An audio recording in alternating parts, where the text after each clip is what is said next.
Hi everyone, welcome to my channel Divya Kankanti. మీలో ఎవరైనా first time నా ఛానల్ చూస్తుంటే సబ్స్క్రైబ్ చేసుకోండి, లైక్ షేర్ కూడా చేయండి. ఇక్కడ నేను కొత్తిమీర టమాటో పచ్చడి చేశాను. జొన్న రొట్టెతో తింటున్నానండి. చాలా బాగుంది టేస్ట్.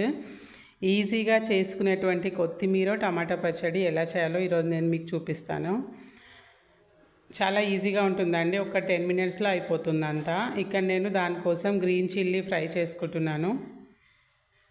ఒక 5-6 పచ్చిమిర్చీలు తీసుకొని దాన్ని ఆయిల్ కొద్దిగా వేసేసుకొని ఫ్రై చేసుకోవాలి.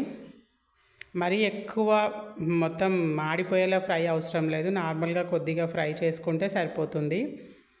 గ్రీన్ చిల్లీ కరెక్ట్గా వేసుకుంటేనే టేస్ట్ బాగుంటుందండి, తగ్గినా కూడా అంత టేస్ట్ ఉండదు.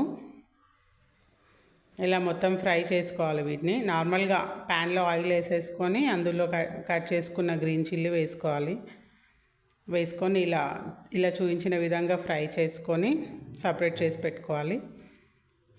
తర్వాత నేను ఇందులో పల్లీలు వాడుతున్నానండి. ఈ టెక్నిక్కి యాక్చువల్గా నువ్వులు కూడా వాడతారు కొద్దిమంది. నేను ఈరోజు పల్లీలు వాడుతున్నాను. పల్లీలు కొన్ని తీసుకొని ఫ్రై చేస్తున్నాను. నేను ఈ చట్నీ ఇద్దరికే చేస్తున్నాను, ఇద్దరికి సరిపోయే క్వాంటిటీ నైట్ డిన్నర్లోకి, కాబట్టి కొద్ది క్వాంటిటీలోనే తీసుకున్నానండి. చిన్న 2 టేబుల్ స్పూన్స్ పల్లీలు తీసుకొని ఫ్రై చేసుకున్నాను. వాటిని కూడా సపరేట్గా తీసి పెట్టేశాను. అండ్ 3 టమాటోలు తీసుకున్నానండి, మీడియం సైజ్వి. వీటిని ఒక టమాటో 4 పీసెస్ లాగా కట్ చేసి కొద్దిగా ఆయిల్ వేసుకొని వీటిని కూడా ఫ్రై చేసుకోవాలి. మరీ ఫైన్గా అవసరం లేదండి, కొద్దిగా ఆయిల్లో అవి ఉడికితే అయిపోతుంది అంతే. ఇలా కొంచెం మనము లిడ్ క్లోజ్ చేసేసి ఫ్రై చేసుకుంటే సరిపోతుంది.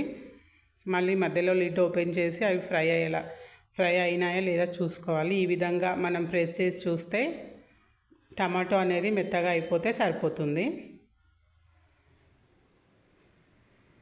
ఇలా మెత్తగా అయిపోయిన తర్వాత ఇందులోనే నేను ఫ్రెష్ కొత్తిమీర కూడా యాడ్ చేస్తున్నాను. ఒక చిన్న కట్ట సరిపోతుంది. మీరు ఎక్కువ క్వాంటిటీ చేస్తే ఎక్కువ యాడ్ చేసుకోవచ్చు. ఇందులోనే వేసేసి కొద్దిగా లిడ్ క్లోజ్ చేసి పెట్టేస్తాను. ఒక 2 to 3 మినిట్స్, ఎక్కువ ఫ్రై అవసరం లేదు కొత్తిమీర. ఇలా లిడ్ క్లోజ్ చేసి ఓపెన్ తర్వాత చూస్తే ఇలా కొత్తిమీర కూడా ఫ్రై అయ్యి ఉందండి. కొత్తిమీర టమాటో చాలా మంచిగా ఫ్రై అయిపోయాయి. ఇప్పుడు మిక్సీ జార్ తీసుకొని అందులో నేను ఫస్ట్ ఫ్రై చేసి పెట్టుకున్నటువంటి పచ్చిమిర్చి పల్లీలు యాడ్ చేసుకున్నాను మిక్సీ జార్లో. అవి యాడ్ చేసుకున్న తర్వాత ఇందులోనే సాల్ట్, పసుపు కూడా యాడ్ చేసుకోవాలండి. మనకు రుచికి సరిపోయేటంత సాల్ట్, ఒక చిన్న హాఫ్ టేబుల్ స్పూన్ అంతా పసుపు యాడ్ చేసుకోవాలి.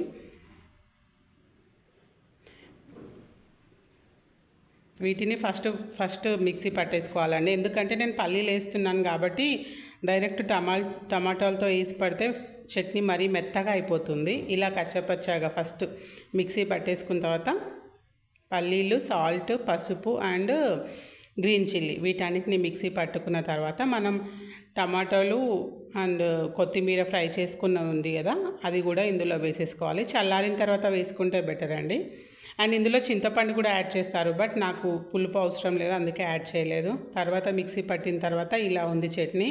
చాలా ఈజీగా సింపుల్ ఇంగ్రీడియంట్స్తో అయిపోతుందండి. చాలా టేస్టీగా ఉంటుంది. రైస్లోకి కూడా చాలా బాగుంటుంది, రోటీస్లోకి కూడా బాగుంటుంది. Thank you.